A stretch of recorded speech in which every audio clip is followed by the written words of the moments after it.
स्वल्पाहार की व्यवस्था यहाँ पर भोजनालय में बनाई गई है। भोजनालय में ही सारा क्रम होगा, स्वल्पाहार भी, दोनों समय का भोजन भी। उसके तुरंत बाद ठीक 8:30 बजे आपको पुनः यहाँ पंक्तियों में एकत्र होना होगा, यहाँ ध्वजारोहण होगा। उसकी पूरी मार्ग वो आपका गाइडेंस आपको कल मिल जाएगा। अपने जिले के हिसाब से खड़े होना है, जो जिस जिले के लोग हैं अपने अपने जिले के साथ खड़े होंगे। तो वो कल ठीक आपको ये सारा क्रम एक साथ जुड़ा हुआ है। 6 बजे आएंगे, ध्यान करेंगे, कुछ योग करेंगे, या ध्यान के बारे में आपको कुछ जानकारी दी जाएगी, कुछ आपको बताया जाएगा ध्यान क्या है, क्योंकि वो स्थान जहाँ भगवान तप करने आ रहे हैं वो मौका मत छोड़िए। और आपको लगता है केवल उतना जैतवन है तो यहाँ के किन्हीं लोगों से पूछिए, ये सब जमीन जो है पुरातत्व विभाग की है, इसके अंदर ये सब कुछ पूरा मिलकर के ही वो भगवान का स्थान है जहाँ वो घूमे। आप जहाँ भी बैठ करके ध्यान करेंगे आपको कहीं ना कहीं इस क्षेत्र का वाइब्रेशन तो मिलेगा ही मिलेगा। तो इस मौके को मत चूकिएगा।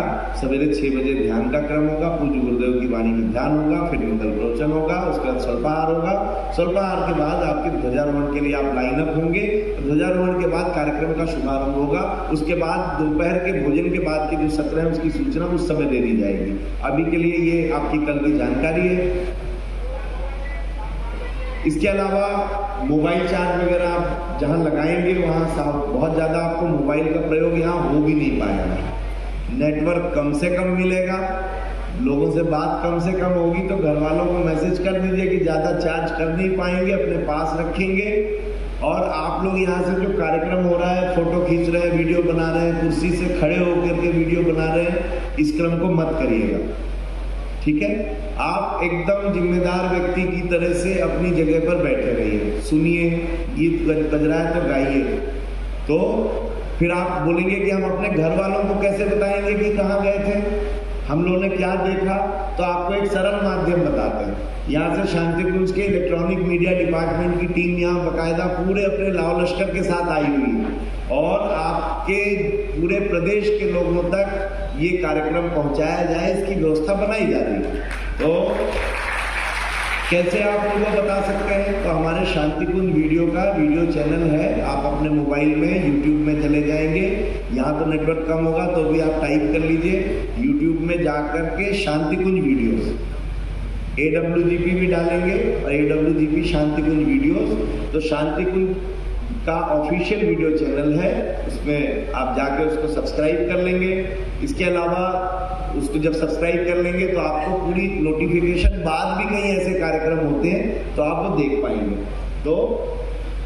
तो हम लोग जो है इसके माध्यम से आपको वो सारे मीडिया जो है आप यहाँ रिकॉर्ड करना चाहते हैं वो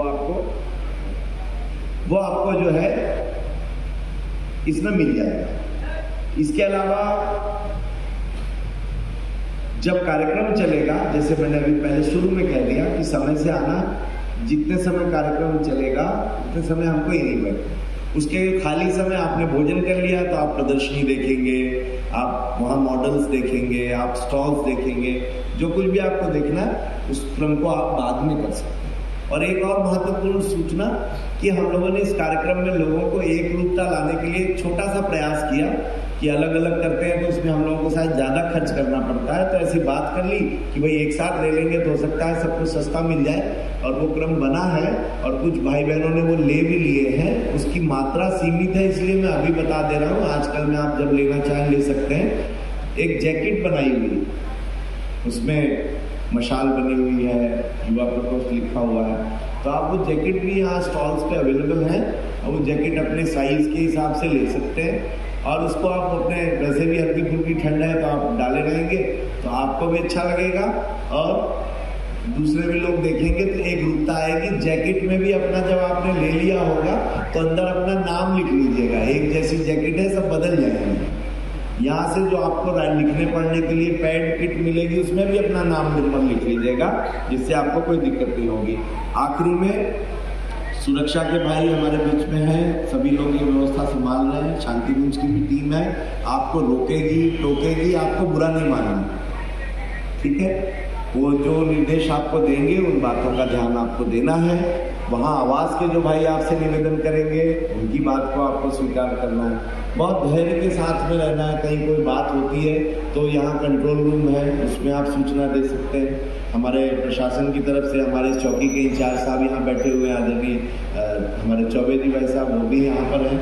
कोई पूरे समय आप यहाँ पर अपनी सेवाएं यहाँ के पुलिस डिपार्टमेंट दे रहा है, तो कहीं कोई दिक्कत, किसी प्रकार की कोई चिंता की बात नहीं है। आपको कोई तकलीफ होती है, स्वास्थ्यगत कोई समस्या हो, वैसे तो मैं आपसे एक प्रार्थना करता हूँ, तराई क्षेत्र है, अभी थोड़े दिन पहले तक बहुत पानी गिरा है और अभी कोहरा भी बहुत हो रहा है, तो हम यदि टेंट में सो रहे हैं तो आप अपने कान बांध करके सोइए। एक सावधानी है, कान बांध करके या कान लपेट, इसमें कान में आप कपड़ा लपेट लें या सर बांध लें तो आपको सुविधा होगी, नुकसान नहीं करेगा तो ज़्यादा अच्छा है। इन सब तो आप स्वास्थ्य में मतलब कोई समस्या नहीं होगी। फिर भी मान लीजिए किसी प्रकार की कोई तकलीफ होती है तो आप तुरंत यहाँ पर चिकित्सा की व्यवस्था, फर्स्ट एड की व्यवस्था और कोई बड़ी समस्या आए तो एम्बुलेंस वगैरह सब यहाँ उपलब्ध है। आपको कहीं कोई दिक्कत नहीं होगी, बस आपको सूचना समय पर करनी होगी। तो जो यहाँ पर कंट्रोल रूम है, आपको जानकारी, अपने आवास में यदि कोई दिक्कत होगी तो वहाँ के प्रभारी को इसकी जानकारी देंगे तो ये सारा क्रम पूरा हो सकता है। लगभग विस्तार से मैंने अपनी पूरी बातें बता दी हैं। एक बार सुबह कुछ विशेष बातें जो और होंगी, जो लोग नहीं आए उनको फिर हम सुबह के सत्र में कुछ छोटे छोटे रूप में रिपीट करेंगे। आइए अब इसके बाद कुछ बातें व्यवस्था संबंधी जब हमारे जयप्रकाश जी भाई साहब बताएंगे, फिर सांस्कृतिक कार्यक्रम। दूर दूर से लोग बसों में आ रहे हैं, बसों की लाइनें लगी हैं, परिजनों की लाइनें लगे हैं। हमारे 15-16 भाई वहाँ लैपटॉप लेके बैठे हैं, बहुत समय से सुबह से पंजीयन कर रहे हैं। हमारे काउंटर पर 20 भाई ऐसे हैं जिन्होंने सुबह से भोजन नहीं किया है, केवल चाय पी करके वो आपकी व्यवस्था को बनाने में लगे हुए हैं। आप सोचिए ये जितनी भी व्यवस्थाएं यहाँ पर आपको दिखाई दे रही हैं, रात कितनी रातें लोगों ने जाग कर बिताई हैं, कितनी रातें यहाँ पर लोग सोए नहीं हैं, आंखें पथरा गई हैं, लोगों के गले से आवाजें नहीं निकल रही हैं, गले बैठ गए ठंडी में चलते चलते। इतनी बड़ी तपस्या की कीमत पर भगवान बुद्ध की इस पावन धरती पर आप सबके द्वारा, आप सबके उत्साह श्रद्धा के द्वारा एक नया ऐतिहासिक कार्य होने जा रहा है। श्रावस्ती की भूमि से हमारी भारत भूमि का एक नया इतिहास जन्म लेने जा रहा है और इन 2-2.5 दिनों में आप सब उन घटनाओं के, उन आयोजनों के, उन पलों के साक्षी होंगे जो यहाँ से जाने के बाद बहुत समय तक आप स्मरण रखेंगे। तो ये आयोजन बहुत ही महत्वपूर्ण है, आप सबके लिए बहुत ही कीमती क्षण है यहाँ के, इसलिए कुछ अनुशासन है जो बहुत महत्वपूर्ण है। समय की कीमत अगर हम न समझे तो फिर हम यहाँ इस पवित्र भूमि पर आकर भी खाली झोली लेकर के वापस चले जाएंगे। यहाँ जो कुछ भी आपकी झोली में आने वाला है वो आपकी समयबद्धता पर ही आने वाला है, आपके अनुशासन के आधार पर ही आने वाला है। अनुशासन में थोड़ी भीड़ होगी, समय का सुनियोजन नहीं होगा, केवल आप चकाचौंध में इधर उधर भटकने लगेंगे। तो जो महत्वपूर्ण चीजें आपके जीवन तक जानी चाहिए, आपके विचारों भावनाओं तक जानी चाहिए, हो सकता है उससे आप वंचित रह जाएं। ये आयोजन आपके जीवन की जड़ों को सींच करके और आपके भीतर के देवता को जगा देना, देवता के वृक्ष को हरा भरा कर देने जैसा आयोजन है। इसलिए आपका अनुशासित होना, अनुशासन में रहना बहुत आवश्यक है। इसलिए अनुशासन के संदर्भ में बहुत सारी बातें होने के बावजूद भी कुछ चीजें मैं निवेदन करूंगा, उन पर सभी भाई बहन गौर करेंगे और ये बातें आप अन्य लोगों को भी बताएंगे जो अभी यहाँ पंडाल में नहीं पहुंच पाए और व्यवस्थाओं में लगे हुए हैं या यहाँ तक पहुंच नहीं पाए। सबसे पहला बिल्कुल है मेरा भोजन का। आप सब जानते हैं भोजन व्यवस्था इधर साइड में माता भगवती भोजनालय बनाया गया है। आज तो आपके आने का समय है, इसलिए भोजनालय देर तक चल रहा है, लेकिन कल से जो टाइम आपको भोजन का दिया जाएगा उसी समय सीमा में आप सबको भोजन कर लेना है। बड़ी व्यवस्थाएं बनाई गई है, अनुशासन बनाते हुए, व्यवस्था करते हुए सीमित समय दिया जाएगा और तभी संभव है जब आप एक क्षण का उपयोग करेंगे। यदि कार्यक्रम छूटा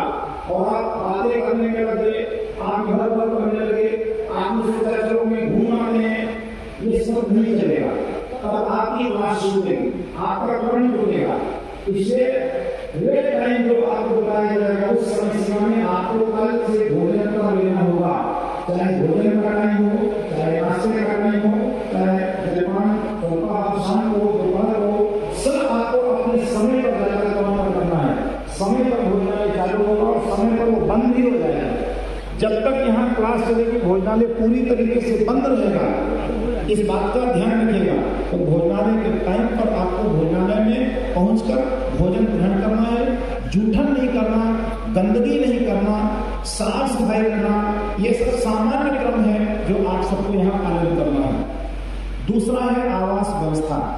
आवास में कुछ आप सब चूंकि जहाँ पर आए हैं यहाँ तो टेंट पंडाल लगा है, और आप जब कभी श्रावस्ती के इतिहास में जाएंगे तो श्रावस्ती की इस पवित्र धरती पर जिस महामानव ने 24 वर्षावास व्यतीत किए, भगवान बुद्ध, आप सोचिए ये पूरा इलाका कभी जंगल रहा होगा, जंगल में किसी पेड़ के नीचे बैठे होंगे, मच्छर उस जमाने में भी रहे होंगे, उस जमाने में विपरीत परिस्थितियां रही होंगी, लेकिन उन विपरीत परिस्थितियों में जीवन के 24 वर्षावास व्यतीत किया, तप किया, और तब उस तप की ऊर्जा से इस धरती का कंकड़ इतना अनुप्राणित हो गया कि आज पूरी दुनिया के लोग यहाँ खींचते हुए चले आ रहे हैं, पूरी दुनिया के लोग खींचते हुए चले आ रहे हैं। भाइयों बहनों, ऐसी ही तपस्या 3 दिन हम सभी साधकों को करनी है। मैं मानता हूं इसमें से जो भी भाई बहन आए बैठे हैं, बहुत अच्छी व्यवस्थाओं में आप रहे हैं, आप सबके घर की व्यवस्थाएं बहुत उत्तम रही होंगी। बहुत से लोग ऐसे रहे होंगे जिन्होंने कभी जमीन पर सोया नहीं होगा, ऐसी अव्यवस्था में रहा नहीं होगा, लेकिन ये जो भूमि है ये तपस्या की भूमि है, ये भोगवाद की भूमि नहीं है, ये त्याग की भूमि है, ये उत्सर्ग की और बलिदान की भूमि है। इसलिए यहाँ जब तक आप रहेंगे, जो भी अव्यवस्थाएं आपको दिखाई पड़े, कुछ कमियां आपको दिखाई पड़े, तो उन कमियों पर हमें कटाक्ष नहीं करना है, उन कमियों पर हमें आक्रोशित नहीं होना, उन कमियों पर हमें गुस्सा नहीं करना है। यद्यपि हमारे बहुत से भाई बहन रात दिन लग करके कोशिशें कर रहे हैं कि जिन साधकों के चरण यहाँ पड़े उन्हें कोई दिक्कत ना हो, फिर भी व्यवस्था हमेशा दोषपूर्ण होती है, आस्था निर्दोष होती है। आप सब आस्था से आए हैं, लेकिन व्यवस्था में बंध के रहना पड़ेगा, और व्यवस्थाओं में जो स्वाभाविक दोष होते हैं उन्हें कोई नहीं मिटा सकता। मैं मानता हूँ बहुत सारी व्यवस्थाओं के बावजूद भी बहुत सारे उसके जो दोष हैं वो होंगे, लेकिन उन दोषों के पार जाना और अपनी साधना को, अपनी शालीनता को, अपने धैर्य को, अपने संयम को बनाए रखना, यही हमारे यहाँ पधारे हुए सभी साधकों का मूल अनुशासन है। तो इसमें जो भी आवास आदि मिले आपको, टेंट है, टेंट में रुकेंगे आप सभी, हो सकता है टेंट में कभी पानी टपके आपके चादर के ऊपर, कभी कुछ, तो जैसे भी दाएं बाएं इसमें आप सब व्यवस्था बनाइएगा और कोशिश करिएगा कि अनुशासन भंग ना हो। ये आवास व्यवस्था की सूचना है। आवास व्यवस्था में आप सबके पास आई कार्ड है। जिस आवास में जो लोग रुके हुए हैं, आपके यहाँ जो और भी लोग रुके हुए हैं, हर आवास में अगर कोई दूसरे आवास का परिचय पत्र लिए हुए व्यक्ति, लगाए हुए व्यक्ति आता जाता दिखाई दे, तो आप एक बार पूछताछ जरूर करें कि भैया आपका आवास दूसरा है, आपके परिचय पत्र में लिखा है, आप इस आवास में कैसे आए। आपको डांटना नहीं, कुछ कहना नहीं, लेकिन पूछताछ करते रहना है। तो पूछताछ से क्या होगा कि किसी प्रकार की गड़बड़ी की कोई संभावना नहीं होगी और एक दूसरे में कोई घुसपैठ नहीं कर सकेगा। हमारी सुरक्षा के लिए हमारे आदरणीय महाराज जी के लेखपाल साहब भी लगे हुए हैं, आप सब भी उसमें जुटेंगे, लेकिन फिर भी सभी लोग इस पर ध्यान देंगे। एक महत्वपूर्ण बात शौचालय की है। शौचालय के लिए कई जगहों पर ऐसा भी है, जैसे हमारा सामने जो पंडाल लगा हुआ है, जो 3 सेट है, उसके सामने जो मेन कैंप कार्यालय है, उसमें शौचालय तो बने हैं, लेकिन अभी सामने जो प्लास्टिक की पन्नी लगी है वो पुरुष शौचालय है, ठीक है। लेकिन एक लेडीज टॉयलेट भी है, लेडीज शौचालय, जो अभी लिखा नहीं हुआ है, लेकिन उसका कोई इंडिकेशन नहीं लगा हुआ है। तो वहां जब आप जाएंगे तो किसी से पूछ लेंगे, हम लोग सीधा उत्तर की तरफ जाएंगे। जो कैंप कार्यालय हमारा है, कैंप कार्यालय में तालाब के किनारे से उत्तर की तरफ एक सड़क जाती है, उस उत्तर की तरफ सीधा आगे जाएंगे तो आगे लगभग 18 टॉयलेट बने हुए हैं। वो लेट्रिन बाथरूम जो है वो महिलाओं के लिए है। हम लोग कोशिश करते हैं कि रात में वहाँ महिलाओं के लिए कुछ बोर्ड लग जाए, प्रयास किया जा रहा है। फिर भी आप लोग की जानकारी के लिए कोई अगर इधर उठ रहे हैं इस साइड में तो सामने पुरुष का है और सीधा आगे जाएंगे तो लेडीज का है, जो भी दिख नहीं रहा। ये साइड में यूरिनल बने हुए हैं, जो सामने पर्दा लगा हुआ है इधर यूरिनल है। यूरिनल में भी अभी एक पार्टीशन होना बाकी है, क्योंकि पीछे आगे से लेकर के पीछे तक पूरा एक ही जैसा है। उस पर्दे में एक पार्टीशन हमारे टेंट वाले भाई करेंगे तो एक तरफ बहनों का यूरिनल होगा, एक तरफ जो है भाइयों का होगा। तो यूरिनल इधर साइड में बना हुआ है। दूसरा टॉयलेट जो हमारे उधर तथागत आवास में रुके हुए हैं और उसके साइड वाले में बने हुए हैं, उनके लिए जो उधर सामुदायिक शौचालय है जो पहले से पर्यटन विभाग का बना हुआ है, वहाँ पर बाहर का जो नहाने का और लेटरिन जाने का है वो भाइयों का है और उसके अंदर जो है वो बहनों का है। 24 शौचालय अंदर बने हुए हैं और लगभग 45 से 50 के आसपास बाहर बने हुए हैं। तो वहाँ भी जब जाएंगे तो बहनें जो पर्यटन विभाग का सामुदायिक शौचालय है वो उसके अंदर जाएंगे और जो भाई लोग हैं वो उसके बाहर जाएंगे। इस चीज का वहाँ पर थोड़ा सा ध्यान रखिएगा। एक बात इसलिए बता रहा हूँ, हो सकता है वहाँ पर अभी महिला और पुरुष का बोर्ड ना लगा हो, रात में लोग लगाएंगे, लेकिन कदाचित कहीं व्यवस्था में लोगों को इसको आप लोग जानकारी में रखेंगे। जो लोग गेस्ट हाउस में वहाँ सारी व्यवस्थाएं हैं, जो आवास हमारे जहाँ पंजीयन है वहाँ पर और उसे पूरा दिन है जब आप आते हैं उसके लाइन पर और चौधरी कॉलेज है। तो उस कॉलेज के कैंपस में अंदर भी टॉयलेट बाथरूम बने हुए हैं, बाहर भी बने हुए हैं और सामने का बहुत बड़ा केंद्र है उसमें भी टॉयलेट बने हुए हैं। अभी बाथरूम की व्यवस्था वाली हमारी बनाने का काम वहाँ पर चल रहा है। थोड़ी बहुत आपको असुविधा का सामना भी करना पड़ सकता है, रात भर में प्रयास करेंगे कि व्यवस्था न रहे, तो उस पर थोड़ा सा ध्यान दीजिए। कहीं हम लोग बहुत शिष्ट कला केंद्र में जब स्नान करने में तो यहाँ समय से नहीं रख पाए तो चौधरी राम बिहारी विद्यालय कॉलेज का जो कैंपस है वहाँ भी जाकर के आप जो है उसको यूज कर सकते हैं। जब उधर के लोग रुके हुए हैं वो इधर भी अगर कहीं उधर खाली न हो बेहतर है इधर भी यूज कर सकते हैं। पर सुबह थोड़ा सा आपको ध्यान देने की आवश्यकता पड़ेगी। सबसे महत्वपूर्ण कार्यक्रम हमारा कल से प्रारंभ होगा। आज तो हम क्योंकि आगमन का कार्यक्रम है आप सबके, लेकिन हमारा महत्वपूर्ण कार्यक्रम कल प्रारंभ होगा और कल सबसे महत्वपूर्ण जो क्रम है वो है यहाँ ध्वजारोहण का। हमारी देव संस्कृति की धर्म ध्वजा कल यहाँ लहराएगी और आप सब उसके साक्षी बनेंगे।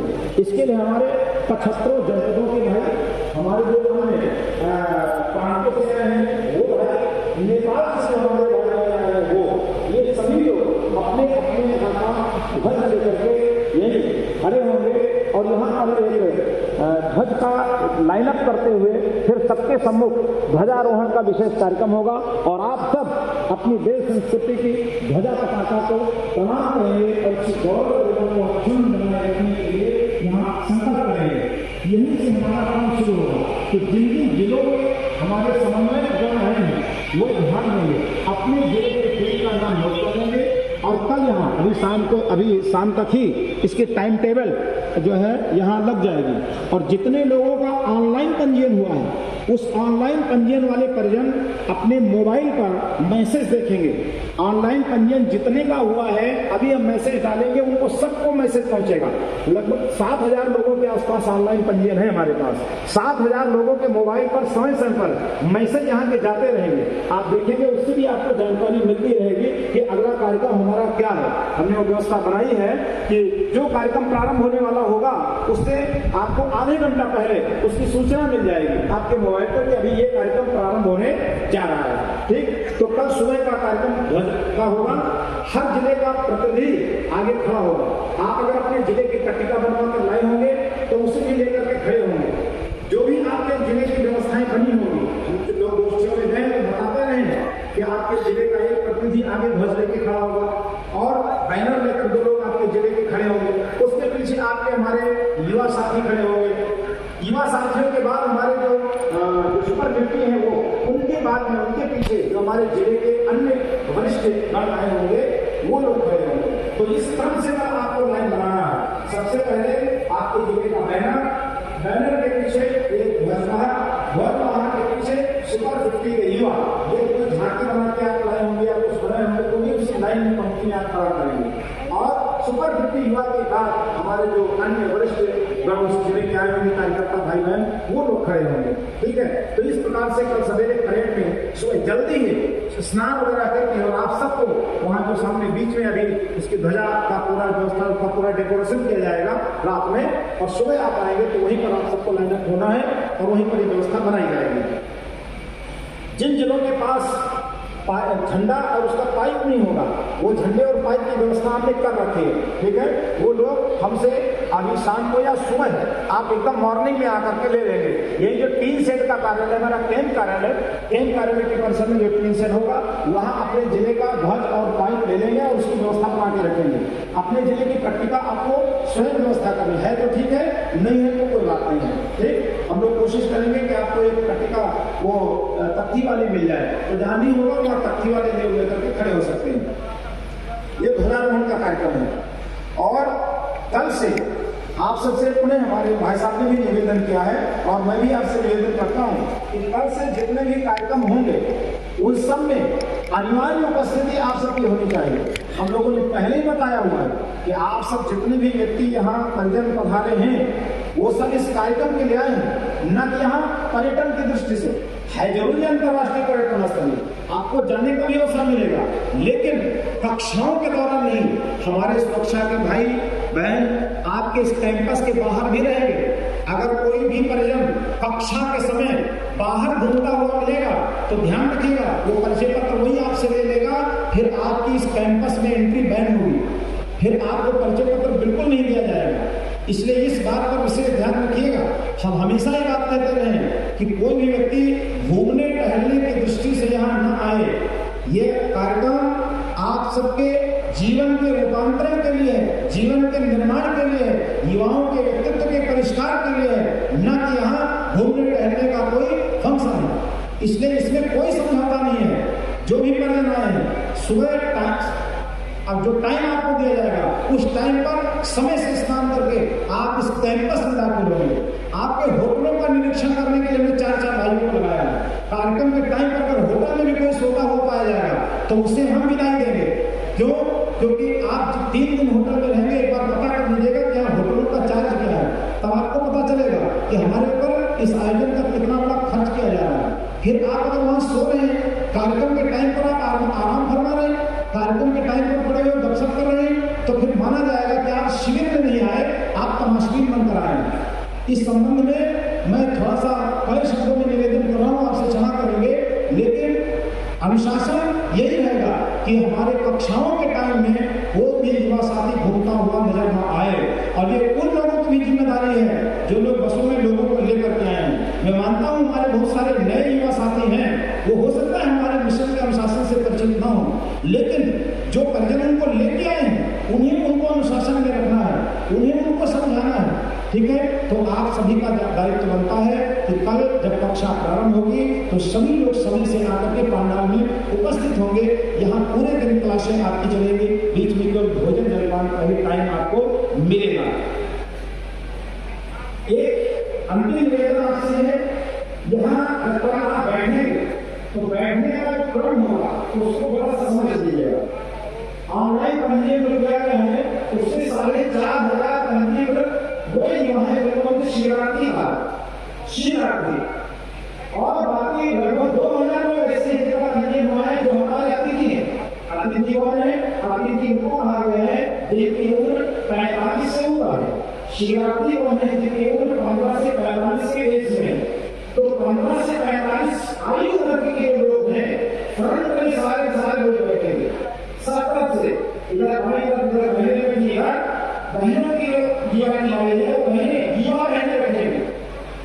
बहने बैठेंगे, 4 लाइनें ऐसी होंगी जिसमें हमारी कार्यकर्ता बहन बैठेंगे। उधर से भी 4 लाइनें ऐसी होंगी जिसमें हमारे कार्यकर्ता बैठेंगे, वरिष्ठ कार्यकर्ता। 4 लाइनों को छोड़ करके जितने लोग बैठेंगे सब होंगे वो हमारे सुपर के युवा होंगे या आपकी जिले से आए हुए युवा होंगे। 4 में अगर नहीं आए तो बाएं हम लोग उसके बनवाएंगे, लेकिन 4 लाइनों में ही हमारे कार्यकर्ता आगे से पीछे तक बैठेंगे।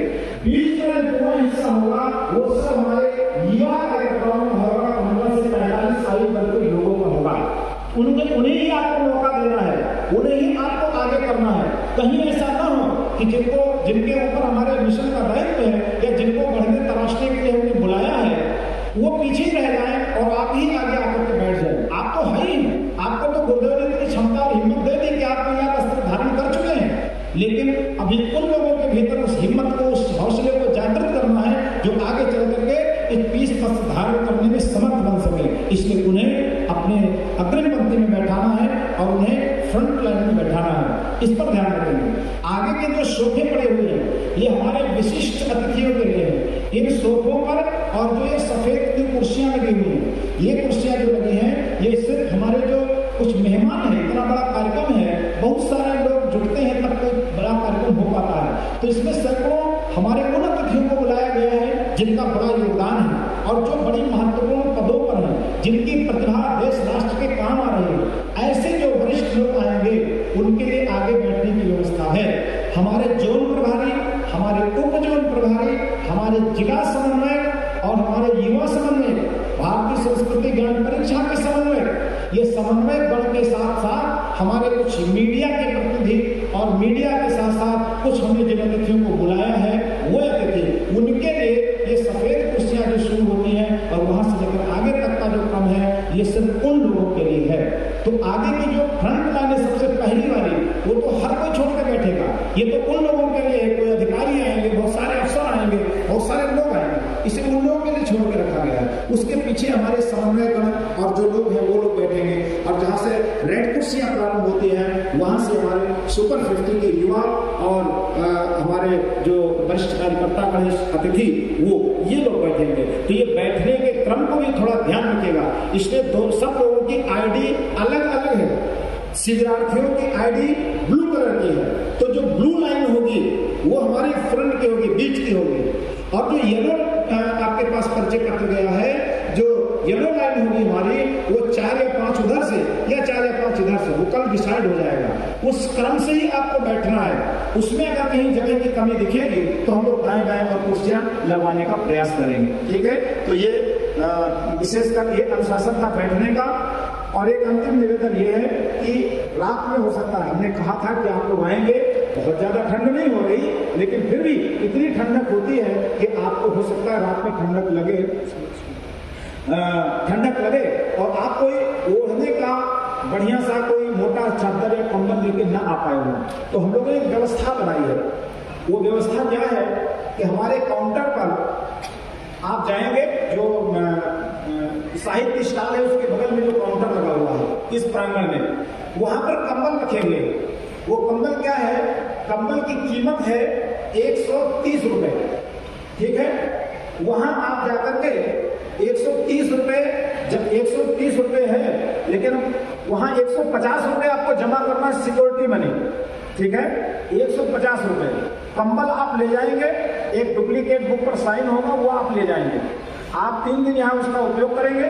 उपयोग करने के बाद उस कंबल को, उस पर्ची को ले जाके उसी काउंटर पर जमा कर देंगे। अगर कंबल को और पर्ची को आप जमा कर देंगे तो 150 रुपए आपको वापस मिलेंगे। ठीक है, 150 रुपए जमा होगा, आप कंबल लाएंगे, फिर वो कंबल वापस करेंगे, 150 रुपए आप वापस ले लेंगे। और नहीं तो अगर कोई ऐसा खरीद के ले जाना चाहता हो तो वो 130 रुपए जमा करेगा, 20 रुपए अपना रिटर्न लेकर कंबल उसे ले जा सकता है। ठीक है, ये बात आपसे मेरा निवेदन है, तो इसको भी ध्यान रखें ताकि आप में से कोई ठंड लगे रात में न लाया हो तो कंबल जो है व्यवस्था की दृष्टि से ले जाइए। वहाँ 1000 कंबल की व्यवस्था हमने कराई है और उस 1000 कंबल को इस भांति आप ले जा सकते हो, एक दूसरे को बता सकते हैं, कोई न लाया हो तो आपकी सुविधा के लिए। सब में ड्रेस की एक रूपता रहे। हमारा जो ड्रेस है, यूनिफॉर्म है, इसमें एक रूपता रहे, तो इसके लिए भी एक व्यवस्था बनाई गई है युवा प्रकोष्ठ की ओर से। एक जैकेट है, वो जैकेट बहुत सारे भाई बहन पहने हुए बैठे भी हैं।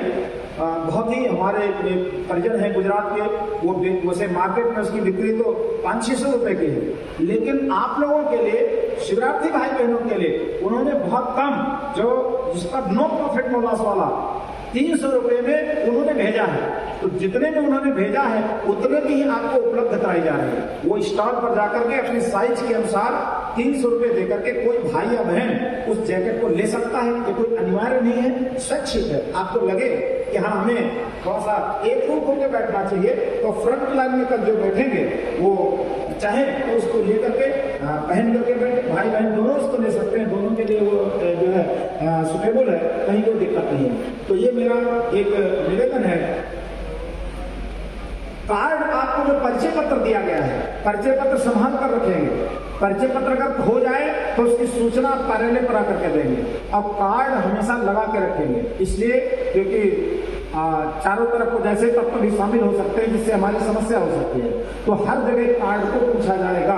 अगर कार्ड नहीं है तो भोजनालय में एंट्री हो सकता है, दिक्कत आए आपको, कैंपस में एंट्री आपको हो सकता है ना हो पाए। इसलिए कार्ड लगा लेना बिल्कुल अनिवार्य है। कार्ड हमेशा लगा के चले और कार्ड की सुरक्षा रखें, इस बात का विशेष ध्यान रखिए।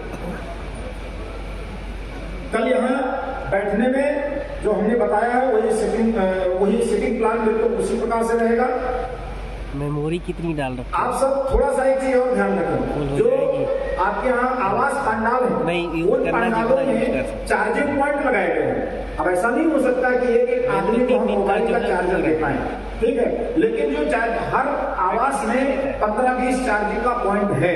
तो आप लोग प्रयास करेंगे कि थोड़ा थोड़ा अपना अपना मोबाइल बारी बारी से उसी में संतुलन बनाते हुए, सहयोग बनाते हुए, और आप उसी में अपने अपने मोबाइल चार्ज कर लिया करेंगे। ध्यान रखें, मोबाइल जब भी चार्ज करें तो जब तक आप मोबाइल को चार्जर में लगाएं तब तक आप वहां उपस्थित रहें, मोबाइल छोड़ करके न जाए, ठीक है। अपना कीमती सामान बहुत ही सुरक्षित रखें और संभाल करके रखें, इस बात का विशेष रूप से आप सभी लोग ध्यान रखेंगे।